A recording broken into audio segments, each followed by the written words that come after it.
Friends, இந்த கீரை பொரியலை பாருங்களா, பார்க்கவே எவ்வளோ ஒரு சூப்பராக இருக்குது. டேஸ்ட்டும் அந்தளவுக்கு சூப்பராக இருக்கும். உடம்புக்கும் ரொம்ப ரொம்ப வரைக்கும். இன்றைக்கி நம்ம கீரை பொரியல் தான் செய்ய போகிறோம். வாங்க எப்படி செய்யலாம்னு பார்க்கலாமா? Hi friends, welcome to Kerala சமையல். இன்னைக்கு கேரளா சமையல் கீரை பொரியல் தான் பண்ண போகிறோம். வாங்க எப்படி செய்யலாம்னு பார்க்கலாம். ஃப்ரெண்ட்ஸ், நான் அரைக்கிறதா எடுத்திருக்கேன். இன்றைக்கி அரைக்கறியை வச்சு நல்லா சூப்பரான நம்ம ஒரு பொரியல் தான் பண்ண போகிறோம்.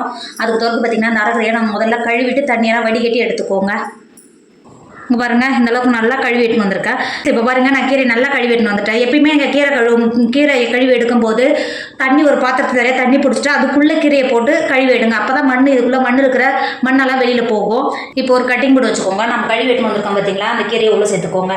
இந்த அளவுக்கு தண்டு இருக்குது பார்த்தீங்களா, இந்த தண்டு ரொம்ப பிஞ்சு தண்டு தான். இதை இந்த அளவுக்கு மட்டும் கட் பண்ணிக்கோங்க. அப்போது இந்த அளவுக்கு நல்லா மெல்லிஸாக கட் பண்ணிக்கோங்க. இது பார்த்தீங்களா, இந்த அளவுக்கு நல்லா பொடியை மெல்லிஸாக கட் பண்ணி கீரையோடு சேர்த்து எடுத்துக்கோங்க. இந்த மாதிரி குட்டி குட்டியாக கட் பண்ணி எடுத்துக்கோங்க. ஃப்ரெண்ட்ஸுங்க பாருங்கள், நம்ம கீரையெல்லாம் கட் பண்ணி எடுத்துட்டோம். இது கட் பண்ணி எடுக்கும்போது தான் இவ்வளோ தூரம் இருக்குது. நம்ம கீரை வதக்கும் போது கம்மியாக தான் இருக்கும். இப்போ கட் பண்ண கீரையை மாற்றி வச்சுக்கோங்க. ஒரு மிக்சர் வச்சுக்கோங்க. இதில் ஒரு 1/4 கப் தேங்காய் இருக்கும், இது உள்ளே சேர்த்துக்கோங்க. நம்ம இந்த தேங்காய் சேர்த்து பண்ணும்போது கீரையோட டேஸ்ட் இன்னும் நல்லா சூப்பராக இருக்கும். அது கூடவே காரத்துக்கு அனுசரித்து ஒரு 4 பச்சை மிளகாய் சேர்த்து கொடுத்துக்கோங்க. 1 டேபிள் ஸ்பூன் மஞ்சத்தூள் சேர்த்துக்கோங்க. சேர்த்து கொடுத்துட்டு மிக்ஸி மூடி போட்டு மூடி கொரப்பாக அரைச்சி எடுத்துக்கோங்க. நம்ம அரைச்சது இந்த அளவுக்கு இருக்கணும். இப்போ மாற்றி வச்சுக்கோங்க. இப்போ கீரை பொரியல் பண்ணுறதுக்கு அடுப்பில் நான் ஒரு மண்சட்டி வச்சுருக்கேன். இதில் 2 டேபிள் ஸ்பூன் எண்ணெய் சேர்த்துக்கோங்க. எண்ணெய் சேர்த்து எண்ணெய் நல்லா சூடாகிடுச்சு. 6 காஞ்ச மிளகா கட் பண்ணி வச்சுருக்கோம், உள்ள சேர்த்துக்கோங்க.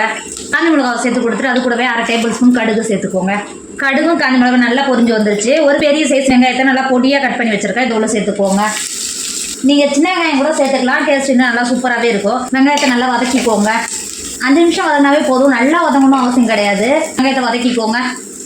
வெங்காயம் எந்த அளவுக்கு நல்லா வதங்கி வந்துருக்கு பார்த்தீங்களா, இந்த அளவுக்கு வதங்கினாவே போதும். இப்போ நம்ம கட் பண்ணி எடுத்து வச்சுருக்கோம்ல, கீரையை உள்ளே சேர்த்துக்கோங்க. கீரையை சேர்த்து கொடுத்துட்டு கீரை வதங்கிறதுக்கு உப்பு சேர்த்துக்கோங்க. 1 டேபிள் ஸ்பூன் உப்பு சேர்த்துக்கோங்க. சேர்த்துட்டு இப்போ நமக்கு கீரை சேர்த்த உடனே தான் இந்த அளவுக்கு இருக்குது. நல்லா வதங்கி வரும்போது கொஞ்சமாக தான் இருக்கும். சேர்த்துட்டு நல்லா நம்ம சேர்த்த வெங்காயத்தோடு நல்லா கலந்து கொடுத்துக்கோங்க. இப்போ நல்லா கலந்து கொடுத்துட்டோம்ல, கலந்து கொடுத்துட்டு கீரையை நீங்கள் தண்ணி எதுவும் நம்ம சேர்க்க வேணாம். கீரையிலேருந்து இறங்கி வரும் பார்த்தீங்களா, அந்த தண்ணியிலே நல்லா வெந்து வந்துடும். இப்போ மூடி போட்டு மூடி இடையில திறந்து கிண்டி கொடுத்துக்கோங்க. ஏன்னு கேட்டிங்கன்னா தண்ணி எதுவும் சேர்க்கல, அடி பிடிக்கும். அதனால் கிண்டி கொடுத்துக்கோங்க. கிண்டி கொடுத்து கீரையை நல்லா வேக வச்சுக்கோங்க. ஃப்ரெண்ட்ஸ், நம்ம கீரைக்கு தண்ணி எதுவும் சேர்க்கல. அங்கே பார்த்தீங்களா, கீரையிலேருந்து எந்த அளவுக்கு நல்லா தண்ணி இறங்கி வந்துருக்கு பாருங்கள். நம்ம தண்டெல்லாம் இந்த தண்ணியே நல்லா வெந்து வந்துடும். நம்ம ஏற்கனவே அரைச்சி எடுத்து வச்சுருக்கோம்ல, பச்சை மிளகா போட்டு அப்போ இந்த ஸ்டேஜில் சேர்த்துக்கோங்க. நம்ம கீரை இருக்குது பார்த்தீங்களா, அந்த கீரையை மட்டும் மேலே சேர்த்துக்கோங்க. இதோட நல்லே தேங்காயோட நம்ம பச்சை மிளகா சேர்த்து பார்த்தீங்களா, இதோட பச்சை வாசம் போயிடும். இந்த மாதிரி சேர்த்து கொடுத்துட்டு மூடி போட்டு மூடி இன்னும் ஒரு 10 நிமிஷத்துக்கு அதே மாதிரி நல்லா வேக வச்சுக்கோங்க. ஃப்ரெண்ட்ஸ், இப்போது ஆகிடுச்சு நம்ம கீரை. இங்கே பார்த்தீங்கன்னா இப்போ நல்லா நம்ம தேங்காய் சேர்த்தோம்ல, பச்சை மிளகா நல்லா சேர்த்து கலந்து கொடுத்துக்கோங்க.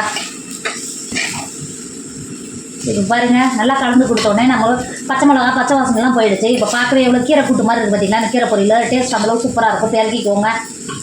நம்மளோட கீரை பொரியல் சூப்பராக ரெடி ஆகிடுச்சு. பாருங்கள் எவ்வளோ ஒரு சூப்பராக இருக்குது. இது கூட்டே தோற்று போகும், அந்தளவுக்கு இந்த கீரை பொரியல் அவ்வளோ ஒரு சூப்பராக இருக்கும். நீங்கள் கண்டிப்பாக கீரை வாங்கினா இது மாதிரி ட்ரை பண்ணி பாருங்கள். வீட்டில் உள்ள குழந்தைங்களுக்கு எல்லாருக்குமே ரொம்ப ரொம்ப பிடிக்கும். எல்லாரும் விரும்பி சாப்பிடுவாங்க. கண்டிப்பாக நீங்களும் ட்ரை பண்ணுங்கள். என்னோட வீடியோ உங்களுக்கு பிடிச்சிருந்தா உங்கள் ஃப்ரெண்டு உங்கள் ஃபேமிலிக்கு ஷேர் பண்ணுங்கள். மறக்காமல் கேரளா சமையலை சப்ஸ்கிரைப் பண்ணிக்கோங்க. தேங்க்யூ.